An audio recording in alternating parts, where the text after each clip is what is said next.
Hello everyone, welcome back to our channel Vidyadhari vlogs. ನಾನು ನಿಮ್ಮ ವಿದ್ಯಾ. So friends, ಎಲ್ಲ ಹೇಗಿದ್ದೀರಾ? ಎಲ್ಲ ಚೆನ್ನಾಗಿದ್ದೀರಾ ಅಂದ್ಕೊಂಡಿದ್ದೀನಿ. ನಾನು ಅಷ್ಟೇ ತುಂಬಾ ಚೆನ್ನಾಗಿದ್ದೀನಿ. ಆ್ಯಂಡ್ ಇವತ್ತು ಫ್ರೈಡೇ, ಶುಕ್ರವಾರ. ಅದಕ್ಕೆ ನಾನು ಮನೆಗಳೆಲ್ಲನೂ ಗುಡಿಸಿ ಒರೆಸ್ಬಿಟ್ಟು ಕೆಳಗಡೆ ಕೂಡ ನೀರೆಲ್ಲ ಹಾಕಿ ರಂಗೋಲಿ ಎಲ್ಲ ಹಾಕಿಬಿಟ್ಟು ಬಂದಿದ್ದೀನಿ. ಅಂದರೆ ಕಸ ಎಲ್ಲನೂ ಗುಡಿಸ್ಬಿಟ್ಟು ಇನ್ನು ಟಿಫನ್ಗಂತೂ ಉಪ್ಪಿಟ್ಟು ಮಾಡೋದಕ್ಕೆ ರೆಡಿ ಮಾಡ್ತಾಯಿದ್ದೀನಿ. ನಾನಂತೂ ಸ್ನಾನ ಅಂತೂ ಮಾಡ್ಕೊಂಬಿಟ್ಟಿದ್ದೀನಿ ಬೆಳಗ್ಗೆನೇ. ಫಸ್ಟು ಅದೊಂದು ಕೆಲಸ ಆಗೋದ್ರೆ ಮಿಕ್ಕಿದ್ದೆಲ್ಲ ಆರಾಮಾಗಿ ಮಾಡ್ಕೊಬೋದು ಅಂತ. ಆಮೇಲೆ ಈ ಕೆಲಸಗಳಕ್ಕೆಲ್ಲ ಮಾಡೋದು ಶುರು ಮಾಡ್ಕೊಂಬಿಟ್ರೆ ಇನ್ನೂ ಲೇಟ್ ಆಗಿಬಿಡುತ್ತೆ. ಆ್ಯಂಡ್ ಪೂಜೆ ಕೂಡ ಮಾಡಬೇಕು. ಇವತ್ತು ಫ್ರೈಡೇ ಆಗಿರೋದ್ರಿಂದ ಅದಕ್ಕೆ ಒಂದು ಕಡೆ ಟಿಫನ್ಗೆ ಇಟ್ಕೋತಾನೆ, ಇನ್ನೊಂದು ಕಡೆ ಎಲ್ಲ ಒಂದು ಸ್ವಲ್ಪ ಕ್ಲೀನ್ ಮಾಡಿಕೊಂಡು ಹೂವು ಇಡೋದು ಇದೆಲ್ಲ ಕೂಡ ಮಾಡ್ತಾಯಿದ್ದೀನಿ. ಆ್ಯಂಡ್ ಚಿನ್ನು ಸನ್ನಿ ಎಲ್ಲನೂ ಆಟ ಆಡ್ತಾಯಿದ್ರು. ಆ್ಯಂಡ್ ಅತ್ತೆ ಮತ್ತು ಅತ್ತಿಗೆ ಎಲ್ಲ ಶಾಪ್ಗೆ ಹೋಗೋಕ್ಕೆ ರೆಡಿ ಆಗ್ತಾಯಿದ್ರು. ಅಷ್ಟರಲ್ಲಿ ನಾನು ಯೂಸ್ ಮಾಡೋದು ಬನ್ಸಿ ರವೆ, ನಾರ್ಮಲ್ ರವೆನ ಯೂಸ್ ಮಾಡಲ್ಲ ನಮ್ಮ ಮನೇಲಿ, ಬನ್ಸಿ ರವೆನ ಯೂಸ್ ಮಾಡೋದು. ನಾನೊಂದು ಏನು ಮಾಡಬೇಕಂದ್ರೂ ಒಂದು ಮೆಜರ್ ಅಂತ ಇಟ್ಕೊಬಿಡ್ತೀನಿ. ಈ ಒಂದು ಉಪ್ಪಿಟ್ಟೆ ಅಲ್ಲ, ಶಾವಿಗೆ ಉಪ್ಪಿಟ್ಟು ಕೂಡ ನಾನು ಹಂಗೆ ಮೆಜರ್ ಇಟ್ಕೊಂಡು ಮಾಡೋದು. ಫಸ್ಟ್ ರವೆನಂತೂ ಸ್ವಲ್ಪ ಆಯಿಲ್ ಹಾಕ್ಬಿಟ್ಟು ಹುರ್ಕೋತೀನಿ. ಚೆನ್ನಾಗಿ ಹುರಿದಿದ್ದಾದಮೇಲೆ ಒಗ್ಗರಣೆ ಕೊಟ್ಬಿಟ್ಟು ಆಮೇಲೆ ಉಪ್ಪಿಟ್ಟನ್ನ ಮಾಡ್ತೀನಿ. ಈ ಹುರ್ಕೊಳ್ಳೋದ್ರಿಂದ ರವೆನ ಸ್ವಲ್ಪ ಟೇಸ್ಟ್ ಚೆನ್ನಾಗಿರುತ್ತೆ ಆ್ಯಂಡ್ ಅಂಟಾಗಿನೂ ಇರೋದಿಲ್ಲ ಅಂತ. ಸೊ ಆ ಒಂದು ಎಲ್ರಿಗೂ ಗೊತ್ತಿರೋ ವಿಚಾರನೇ ಅದು. ನಾನು ಇಲ್ಲಿ ಒಂದು ಸ್ವಲ್ಪ ಆಯಿಲ್ ಜಾಸ್ತಿನೇ ಹಾಕ್ತೀನಿ ಉಪ್ಪಿಟ್ಟಿಗೆ, ಯಾಕಂದರೆ ಅದು ಸಾಫ್ಟಾಗಿ ಬರುತ್ತೆ. ಆಮೇಲೆ ಒಣಗೋದಂಗೆ ಆ ಥರ ಇರೋದಿಲ್ಲ ಉಪ್ಪಿಟ್ಟು ಅಂದ್ಬಿಟ್ಟು. ಇಲ್ಲಿ ಈರುಳ್ಳಿ, ಮೆಣಸಿನ್ಕಾಯಿ ಎಲ್ಲನೂ ಹಾಕ್ಬಿಟ್ಟು ಸ್ವಲ್ಪ ಸಾಲ್ಟ್ ಹಾಕಿ ಅದೆಲ್ಲ ಬೆಂದಮೇಲೆ 1-2 ನೀರನ್ನ ಹಾಕೋತಾ ಇದ್ದೀನಿ. ಇಲ್ಲಿ ನಾನು 1.5 ಗ್ಲಾಸ್ ಹಾಕ್ಕೊಂಡಿದ್ದೆ ರವೆನ, ಅದಕ್ಕೆ ಇಲ್ಲಿ 3 ಗ್ಲಾಸ್ ನೀರು ಹಾಕ್ಕೊಂಡು ಅದಕ್ಕೆ ನಾನಿಲ್ಲಿ ಕಲ್ಲುಪ್ಪನ್ನ ಯೂಸ್ ಮಾಡ್ತೀನಿ. ಉಪ್ಪಿಟ್ಟಿಗೆಲ್ಲನೂ ನೀರಲ್ಲೇ ಹಾಕೋದ್ರಿಂದ ಅದು ಕಲ್ಲುಪ್ಪು ಯೂಸ್ ಮಾಡ್ತೀನಿ ನಾನು. ಇನ್ನು ಉಪ್ಪನ್ನ ಕರ್ಗದ ಮೇಲೆ ಟೇಸ್ಟ್ ನೋಡಬೇಕಲ್ವ, ಅದಕ್ಕೆ ಡೈರೆಕ್ಟ್ ಪ್ಲೇಟ್ನ ಕ್ಲೋಸ್ ಮಾಡಿಬಿಟ್ಟಿದ್ದೀನಿ. ಇನ್ನು ಉಪ್ಪಿಟ್ಟಂತೂ ರೆಡಿ ಆಗಿಬಿಟ್ಟಿದೆ. ಹಾಟ್ ಬಾಕ್ಸ್ಗೆ ತೆಗೆದಿಕ್ಬಿಟ್ಟು ಆ ಪಾತ್ರೆ ಎಲ್ಲನೂ ತೊಳೆದು ಬಿಡೋಣ ಅಂತ. ಇನ್ನು ಕಡಲೆಬೀಜ ಪುಡಿ ಅಂತೂ ಆಲ್ರೆಡಿ ಇತ್ತು, ಅದಕ್ಕೆ ನಾನು ಇವತ್ತು ಮಾಡಲಿಲ್ಲ. ಇನ್ನು ಉಪ್ಪಿಟ್ಟು ಮಾಡ್ತಾನೆ ಎಲ್ಲ ಕ್ಲೀನ್ ಮಾಡಿಕೊಂಡು ಮಾಡಿದ್ನಲ್ವ. ಸೊ ಅಲ್ಲಿ ಟಿಫನ್ ಮಾಡಿದ್ದಾಗಿದ್ದ ತಕ್ಷಣ ಇಲ್ಲಿ ದೇವ್ರಿಗೆ ಪೂಜೆ ಅಂತೂ ಮಾಡಿಬಿಟ್ಟಿದ್ದೀನಿ. ಇಲ್ಲಿ ಏನಪ್ಪ ಅಂತಂದರೆ ಹೂವು, ಚಾಮಂತಿಗೆ ಹೂವು ಎಲ್ಲ ಸ್ವಲ್ಪ ಇತ್ತು. ಅದಕ್ಕೆ ಒಂದೊಂದು ಮಾತ್ರ ಇಟ್ಬಿಟ್ಟು ಪೂಜೆನ ಮುಗಿಸ್ದೆ. ಇನ್ನು ಮಕ್ಕಳೆಲ್ಲ ಸ್ನಾನ ಮಾಡಿಕೊಂಡು ರೆಡಿ ಆಗಿದ್ದಾರೆ. ಅದಕ್ಕೆ ಅವ್ರಿಗೆ ಕುಂಕುಮ ಎಲ್ಲ ಇಟ್ಬಿಟ್ಟು ದೇವ್ರಿಗೊಂದು ನಮಸ್ಕಾರ ಹಾಕ್ಕೊಳ್ರಿ ಅಂತ ಹೇಳ್ತಾ ಇದ್ದೀನಿ. ಇನ್ನು ಇವರು ನಮಸ್ಕಾರ ಹಾಕ್ಕೊಂಡ್ರೆ ಆ ದೇವರೇ ಇಳಿದು ಬಂದುಬಿಡ್ಬೇಕು, ಆ ರೇಂಜಿಗೆ ಹಾಕ್ಕೋತಾರೆ. ಇನ್ನು ಎಲ್ರಿಗೂ ರೆಡಿ ಅಂತೂ ಆಗಿಬಿಟ್ಟು ಆಟಾಡ್ತಾ ಇದ್ದಾರೆ ಟಿಫನ್ ಎಲ್ಲ ತಿಂದ್ಬಿಟ್ಟು. ಬಟ್ ಇವನ ಕೈ ನೋಡಿ, ಇದು ಯಾವಾಗ ಹೋಗುತ್ತೋ ಏನೋ ಗೊತ್ತಿಲ್ಲ, ಆದರೂ ಅವನು ಆಟ ಆಡೋದು ಮಾತ್ರ ಬಿಡ್ತಾ ಇಲ್ಲ. ಬೆರಳೆಲ್ಲ ಸ್ವಲ್ಪ ಊತ ಬಂದಂಗೆ ಆಗಿಬಿಟ್ಟಿದೆ. ಅದು ಹಂಗೆ ಇರೋದ್ರಿಂದ ಇನ್ನು ಏನು ಮಾಡೋಕ್ಕಾಗೋದಿಲ್ಲ, ಅವನು ಮಾಡ್ಕೊಂಡಿರೋದು ಅನುಭವಿಸ್ಲೇಬೇಕು ಅಲ್ವಾ. ನಾನು ಅದನ್ನೇ ಹೇಳ್ತಾ ಇದ್ದೆ, ನೋಡಿ ನೀನು ಈ ಥರ ಮಾಡ್ಕೊಂಡೆ, ಇಲ್ಲ ಅಂದರೆ ಆರಾಮಾಗಿ ಆಟ ಆಡ್ಬೋದಾಗಿತ್ತು, ಇನ್ಮೇಲಾದರೂ ಹುಷಾರಾಗಿರು ಅಂತ ನಾವು ಹೇಳ್ತಾನೆ ಇದ್ದೀವಿ. ಇನ್ನು ಅತ್ತಿಗೆ ಎಲ್ಲ ಶಾಪ್ಗೆ ಹೋಗಿದ್ರು, ಮಕ್ಕಳು ಆಟಾಡ್ತಾಯಿದ್ರು. ಇನ್ನು ಮಧ್ಯಾಹ್ನಕ್ಕಂತೂ ಒಂದು ಸ್ವಲ್ಪ ರಾಗಿ ಗಂಜಿ ಮಾಡಿಬಿಟ್ಟು ಮಕ್ಕಳಿಗೆ ಚಿತ್ರಾನ್ನ ಅಂತೂ ಮಾಡಿ ಕಲಿಸ್ತಾ ಇದ್ದೀನಿ. ಇಲ್ಲಿ ಮಾಡಿಟ್ಟಿದ್ದೀನಿ. ಯಾಕಪ್ಪ ಚಿತ್ರಾನ್ನ ಮಧ್ಯಾಹ್ನ ಊಟಕ್ಕೆ ಅಂತಂದರೆ, ನಾನು ಒಂದು ಸ್ವಲ್ಪ ಆವಲಲ್ಲಿಗೆ ಹೋಗಬೇಕಾಗಿತ್ತು. ಸನಿ ನಾನು ಇಬ್ಬರು ಹೋಗ್ತಿದ್ವಿ. ಅದಕ್ಕೆ ತಲೆ ಎಲ್ಲ ಬಾಚ್ಕೊಂಡು ಸ್ವಲ್ಪ ರೆಡಿ ಆಗಿಬಿಟ್ಟು ಹೋಗ್ತಾಯಿದ್ದೀರಿ. ಇಲ್ಲಿ ಅವ್ನಿಗೆ ಹೊರಗಡೆ ಬಂದ್ರೇ ಒಂಥರ ಖುಷಿ.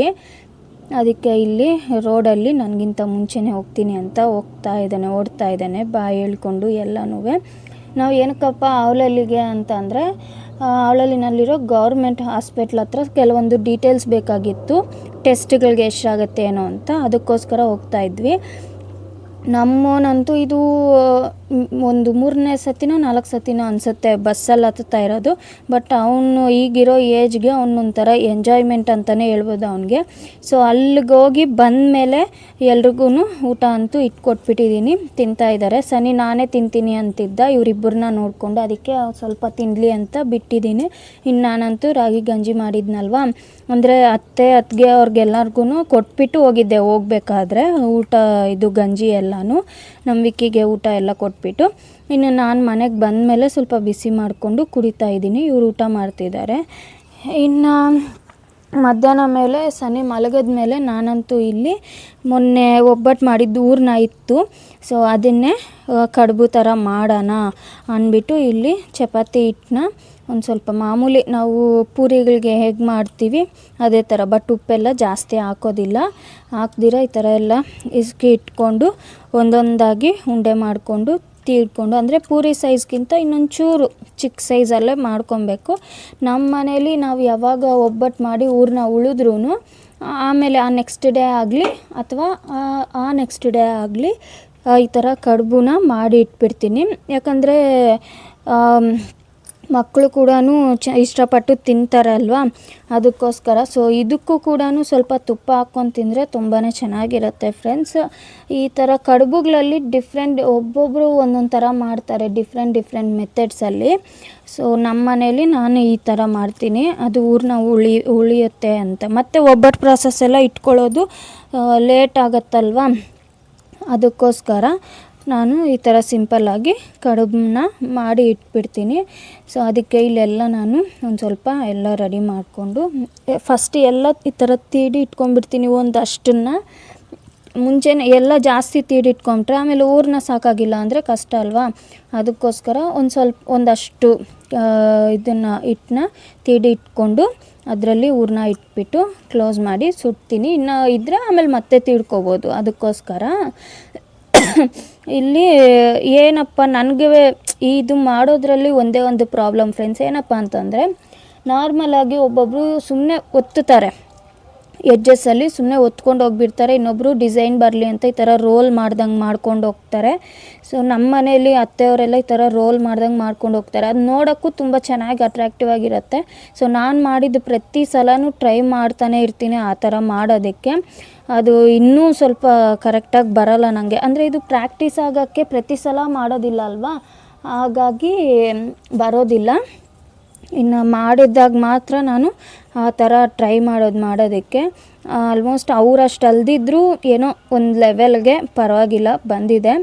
ಇನ್ನು ಇದೆಲ್ಲ ಇಟ್ಕೊಂಡು ಇಲ್ಲಿ ಸುಟ್ಬಿಟ್ಟು ಮಕ್ಳಿಗೆ ಕೊಡಬೇಕು ಅಂತ ನೋಡ್ತಾ ಇದ್ದೀನಿ. ಅಷ್ಟ್ರಲ್ಲಿ ಸನಿ ಎದ್ದೇಳ್ದಿರ ಇದ್ದರೆ ಸಾಕು ನನಗೆ. ಅವನು ಎದ್ದ ಅಂತಂದರೆ ಇಟ್ಟಬೇಕು, ಬರೀ ಚಪಾತಿ ಇಟ್ಟು ತಿನ್ನೋದಕ್ಕೆ ಬೇಕು ಅಂತ ಹಠ ಮಾಡ್ತಾನೆ. ಅದಕ್ಕೆ ಬೇಗ ಮಾಡ್ಕೊಂಬಿಡೋಣ ಅವನು ಎದ್ದೇಳೋಷ್ಟರಲ್ಲಿ ಅಂತ. ನೋಡಿ ಈ ಥರ ನಾನಂತೂ ಇವನ್ನ ಈ ಕಡೆ ತಿರುಗಿಸ್ಬಿಟ್ಟು ಸುಡೋಣ ಅಂತಂದರೆ ಅವು ನೋಡಿದ್ರೆ ನಾನು ತಿರ್ಗಲ್ಲ ಅನ್ನೋ ರೇಂಜಲ್ಲಿ ಇದ್ದಾವೆ. ಯಾವಾಗೂ ಅಷ್ಟೇ ಇವೆಲ್ಲನೂ ಒಂದೊಂದು ಇದೇ ರೀತಿ ಅಲ್ವಾ. ಇಲ್ಲಿ ನೋಡಿ ಈ ಥರ ಬಂದಿದೆ ಶೇಪ್ ಅಂತೂ ಎಲ್ಲನೂ. ಬಟ್ ಈ ಒಂದು ನೋಡ್ತಾ ಇದ್ದರೆ ಹಿಡ್ಕೊತಾ ಇದ್ದರೆ ಒಳ್ಳೆ ಲೆಗ್ ಪೀಸ್ಗಳನ್ನ ಹಿಡ್ಕೊಂಡಂಗೆ ಹಿಡ್ಕೋಬೋದು, ಆ ಥರ ಬಂದಿದೆ. ನನಗೆ ಬರೋದಿಲ್ಲ ಆ ಥರ ಡಿಸೈನ್ ಮಾಡೋದಕ್ಕೆ ಕರೆಕ್ಟಾಗಿ, ಆದರೂ ಏನೋ ಟ್ರೈ ಮಾಡಿದ್ದೀನಿ, ನೋಡೋಣ ಹೇಗೆ ಬರ್ತವೆ ಏನು ಅಂತ. ಇಲ್ಲಿ ಇನ್ನು ಇದಿಷ್ಟೇಗೇ ಸಾಕಾಯಿತು ಹೂರ್ಣ, ಅದಕ್ಕೆ ಎಲ್ಲ ಒಂದೇ ಸತಿ ಒಂದು ಸ್ವಲ್ಪ ಒಂದು 4 ಇಲ್ಲ 5 ಹಂಗೆ ಹಾಕ್ಕೊಂಡು ಸುಟ್ಬಿಟ್ಟು ಇಡ್ತಾಯಿದ್ದೀನಿ.